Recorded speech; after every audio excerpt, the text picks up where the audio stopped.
obviously reducing the training camp roster a little bit yesterday. Does that get you guys a little closer and make things a little more exciting, I guess, heading into the home opener in a couple days?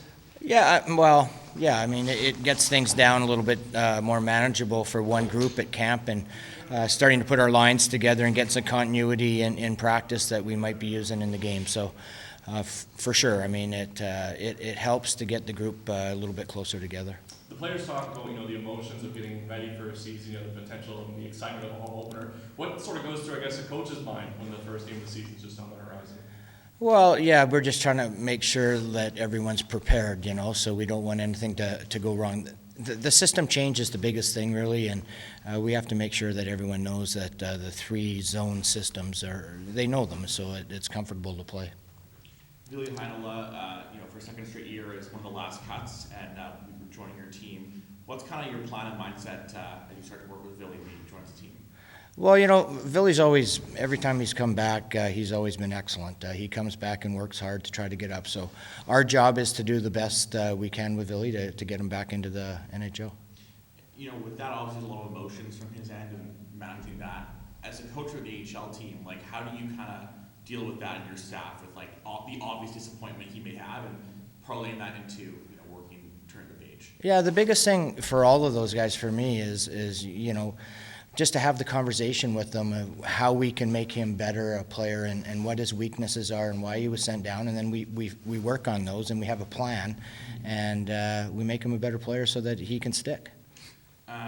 Jansen Harkins is been assigned, I believe, you covered something in your first year? Yeah. So with a player like him, who's been in the NHL for the last little bit, what's kind of the plan there on that right as well? Same thing to Billy, or is it different? It's the same message, except for we'll be working on different skills, right? Jansen, right off the top of my head, we need to work on his defensive zone coverage. We need to work on his wall work, getting pucks out. We need him to become a good penalty killer. So those types of things we want to work with him with. So it's safe to say that Jansen will probably be featured on the penalty kill to a certain degree? Yeah, for sure. He's going to spend time on the penalty kill. Yeah.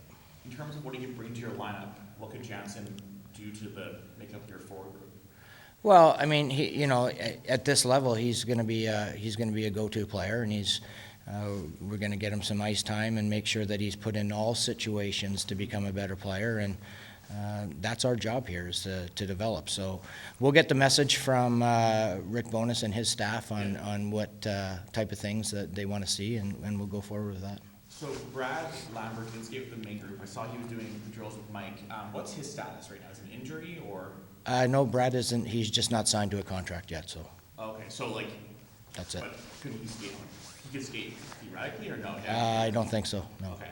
And in terms of him and Chaz, obviously the CHL option is still there. Is there a plan to at some point say whether they're going to stay the whole year or not, or that's a day-by-day basis? Well, for me, we work with them every day. We want to work with them and make them better players, but really that's all management's decision. So, and I'm not privy to a lot of that, unfortunately. I understand.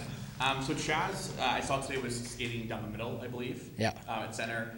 Just with his development, is the plan to maybe try him at both center and wing, or just day by day on that sense? Yeah, we want to move him around a little bit and see get him comfortable with different positions and see where he might succeed. He's playing with Malott, tonight, and it's an experienced winger, so we'll see what he brings tonight in that situation. But we want to move him around a little bit and expose him to all sorts of different areas. In your career in the AHL, guys that are going from college to the pros, base adjustment obviously is the amount of games you're playing.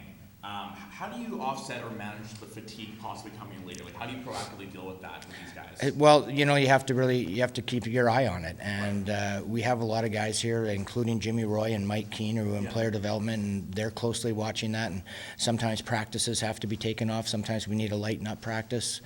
Sometimes the ice time comes down a little bit. Yeah, but it is a serious thing, and we do need to manage that for those guys that play a lot more games here.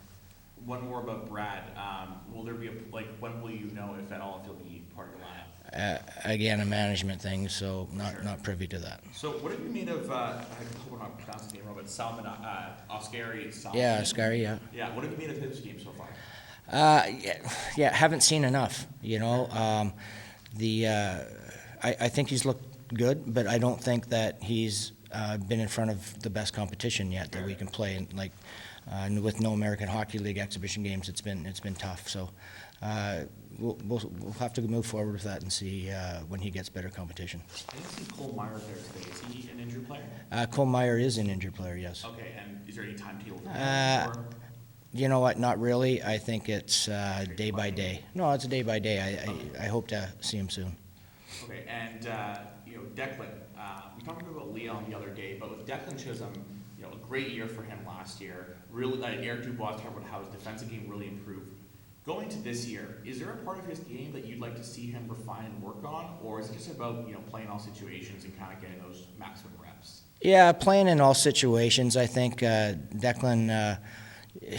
You know, like, for me, he needs to excel at what he's good at. So he's a good offensive player, so he needs to continue that and excel.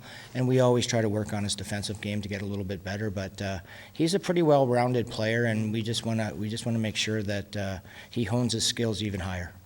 Would you say that there's a misconception with him that he's not a defensive? Like, some people might look at him, his skill set, and say, oh, he's an offensive defensive, which he's got that skill set. But would you say that there's a misconception he's not a two-way guy? I don't think anyone in the organization really talks about that, as that he's not a two-way guy. I think everyone's happy with his progression, but you can always be better defensively, and that goes for everybody. Last question for me. Is there like sort of a date or timetable of when the roster will kind of shrink down to a more... Well, I mean, we're getting close to our home opener here, so Yeah. I'm hoping pretty soon. But again, for the third time, it's our management team. Some offers